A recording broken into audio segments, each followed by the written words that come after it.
Nos primeiros episódios do Elas Amazonas, a gente conheceu a Marlúcia, que é advogada, atleta e muito polêmica. Elas que lutam, né? Eu tô lutando diariamente. Mas agora, no terceiro episódio, vamos conhecer a Marlúcia mais família e coração.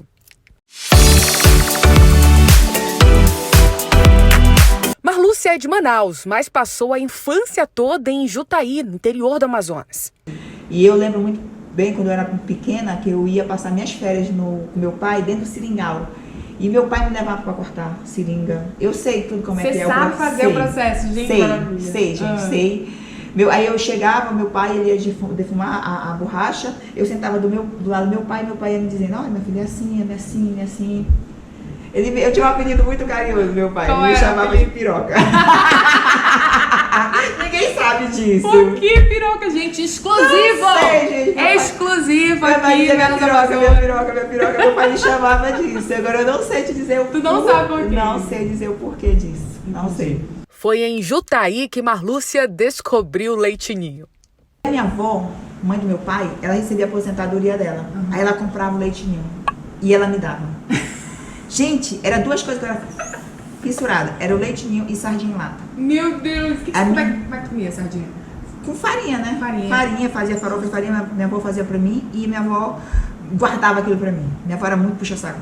Muito. Minha avó era muito puxa-saco. Você era mimada por ela? Era. Marlúcia só voltou para a capital com 15 anos para concluir o ensino médio.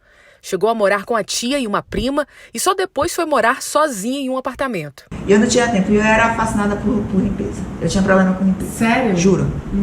Você tinha 15 anos? Eu tinha 15 anos. E eu chegava do trabalho, tipo, meio-dia, 1h, né, que eu largava do trabalho, eu começava a fazer faxina no apartamento. Um apartamento de 2 quartos, pra você ter uma ideia. Eu passava a madrugada inteira fazendo faxina, escovando, lavando, porque daquele tempo eu areava as panelas, não era só as panelas sérias. A gente ficava areando, eu gostava de ver aquelas panelas todas brilhando. E eu tinha, porque eu vi desse negócio com a minha tia, porque a minha tia era assim.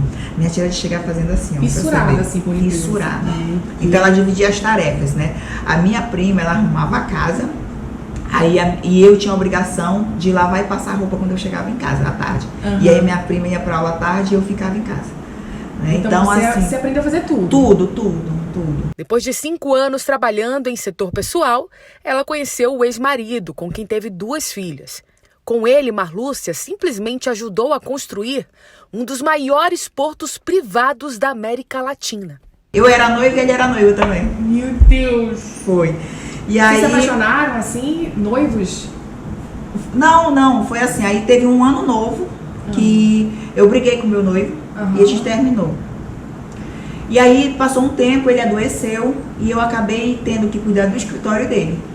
Do escritório dele. E aí nessa ocasião foi quando a gente se aproximou. Entendi. Acabaram. E aí ele acabou com a noiva dele e a gente acabou indo morar junto. E o filho dele, o Jean, veio morar conosco na ocasião. A gente começou morando num apartamentozinho atrás da Casa do Campo, lá na São Salvador, eu acho, aquela rua, né? Era um apartamentozinho, a gente morava no terceiro andar, um apartamento de 2 quartos. Começamos morando lá e trabalhando, né? De lá nós fomos para um outro escritório, lá na Major Gabriel, também muito pequeno, só eu e ele, até então. E aí daí ele comprou um terreno na Miranda Leão, né? Da Miranda Leão, a gente já começou a ter mais funcionários. Porque a empresa foi crescendo. E você cuidando de tudo? E eu cuidando de tudo. Eu era o braço direito dele. O casamento durou 7 anos, o que teria provocado a separação, Marlúcia não revela. Mas diz que hoje vive bem com o ex-marido. Eu acho muito triste, porque como eu trabalho com direitos de família, eu lido com problemas conjugais todos os dias. E eu vejo muito mães ou pais jogando os filhos nessa guerra deles e quem sofre é a criança. Fazendo alienação parental. Muito, né? E a criança que sofre com isso. Que sofre com isso. Eu tenho seguidor que diz, poxa, Marlúcia, você mexeu na minha ferida, porque eu tenho um pai, eu gosto muito dele, mas a minha mãe não gosta. Quando ela não quer estar junto dele, quando eu estou, e eu fico muito dividida. E, por exemplo, um exemplo eu e meu ex-marido foi o casamento da minha filha agora, né? Que a gente foi para a Itália. Foi maravilhoso, acompanhou esse casamento. Foi muito lindo. Todo mundo participou do casamento e não há problema. Não vejo problema nisso aí, não. Eu já superei, como a Maria Mendonça manda, faz tempo, né? Ele também, ele tá acho que há 20 anos casado com a Erisvânia.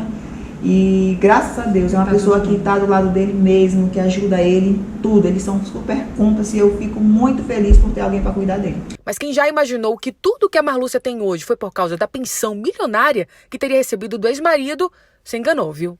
Né, aquele comentário, a Marlúcia é ex do Passarão, do Porto Chibatão, e é por isso que ela tem todo esse dinheiro. Não é assim a história, né, Marlúcia? Não, agora é assim. ela vai falar. Conta não tudo, é Marlúcia, assim. Não é assim. Quando a gente se separou, eu assinei um termo deixando tudo que nós tínhamos construído para ele. Não tem direito a nada. Nada. Nada. E você não era formada em direito? Ainda não. Mas ele me ajudou, na minha faculdade. Ele quem pagou. Entendi. Ele te ajudou lá na época que você estava tentando, né? Ele me ajudou, eu devo isso a ele. E por que você não quis nada? Por que você assinou esse termo abrindo mão de tudo? Gente, porque na época, assim, foi muita confusão. E na época também tinha a guarda das minhas filhas.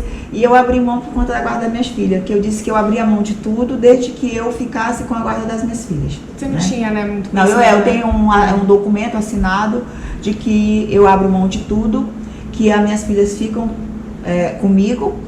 E que se eu morresse, quem ia tomar conta delas, quando elas ainda eram pequenas, era minha mãe. Né? Esse é um termo que nós temos assinado. Tenho até hoje, as pessoas não sabem da minha vida e fico falando isso, né? Pois é. Então, o meu ex-marido, ele dá toda a cobertura financeira para minhas filhas, tudo, né? E o que eu ganho, eu gasto comigo. É o seu dinheiro. É o meu fruto dinheiro. Do seu trabalho. Não divido com ninguém. Mulher independentíssima. Gasto em viagens, porque eu acho que é a melhor. Viagens e bike, né? Porque, gente, uma bike, realmente, né? Uma bike profissional é muito cara, né? Exatamente, é muito cara. Depois da separação, Marlúcia não casou mais e nem quer. Eu tenho medo de casamento. Não quer casar mais? Não. Hoje você não casa mais? Não. Se depender de você, né? Se não. Tudo correr. Não. Eu gosto muito da minha liberdade. E a gente vai ficando velha, vai ficando cheia de vícios, né? Cheia de manias. Então acho que ninguém vai tolerar minhas manias. Entendo. Só a Cláudia. Só a Cláudia que me suporta, né? Então não me vejo com aquela obrigação de dar satisfação pro marido, não vejo a obrigação de lavar a cueca, tirar, ter que a tampa tá suja do vaso, mijou. Não vejo, gente. Eu não consigo dividir o meu espaço hoje com ninguém. Hoje quem quiser vai ter que seguir o seu ritmo. De repente entender, assim, né? Lá e eu cá. Tem um relacionamento, ele na casa dele ou na minha casa. Até nem pra dormir assim, uma noite? Ah, sim, não, sim. Isso aí a gente faz, né? Não precisa nem estar casada. Quem morreu foi a Hebe, né? Eu tô ficando. Gente, esses jargões são maravilhosos. Esse é um deles, a gente que a Marlúcia fala muito. Tem outros também, né? Tem. Qual é aquele do 7 de setembro? Eu sigo a filosofia do cavalo de 7 de setembro, andando, cagando e sendo aplaudido, né? Porque os cavalinhos vão lá. E todo mundo assim. Maravilhoso. E tem muitos seguidores que falam, eu sou igual a Marlúcia, eu não sou passada na casca do alho, eu sou passada na casca do caralho. E o que tá pegando muito ultimamente, que as pessoas têm repostado muito, não é close, é condições. Você sempre tem um jargão assim, e todo mundo começa a falar. Começa e às vezes eu encontro em qualquer lugar e as pessoas já vêm com algum... Já Marlúcia, né? Sei o que, elas já falam isso aí. Entendi. Marlúcia diz que só quem a atura é a Cláudia e a gente conta quem ela é. A Cláudia apareceu na vida da Marlúcia há mais de 20 anos e de secretária virou um membro da família. Hoje, Cláudia é formada em psicologia, graças a Marlúcia, que arcou com todas as despesas e teve muita paciência com a Cláudia nos dias difíceis em que ela precisou estudar. Para homenagear a Cláudia, resolveu tatuar o nome dela na pele. Tenho muito que agradecer a ela. Por isso que eu fiz a tatuagem. Eu tava aqui em casa pensando... Ela é mais do que a tua patroa, né? Sim. Ela é muito mais que isso. Sim, ela é amiga. Já virou uma relação de família, na verdade, né? Porque já assim, adotou. Adotou e ela faz parte. É isso. A Thaís, elas brigam como irmã. Ela e a Thaís. Gente, é mesmo. Aí a gente briga, elas ai, você já briga. Aí demora uma tá lá com a outra. Não vive uma sem a outra. Não vive. Olha, gente, por mais mulheres que incentivam outras mulheres, porque esse é um exemplo contagioso, como o filósofo dizia, que nada é tão contagioso quanto exemplo. que você continue Pega a notinha sendo aí, esse ó. exemplo. Nós temos a nossa aqui, Tem a a- nossa a meliante. Todos meus seguidores são amelianos. A Marlúcia é mesmo uma mulher amazona e brilha sem precisar de nenhum holofote. Ela inspira outras mulheres a terem coragem e vontade de serem muito mais do que acreditam ser. Não deixe que ninguém diga que você não é capaz.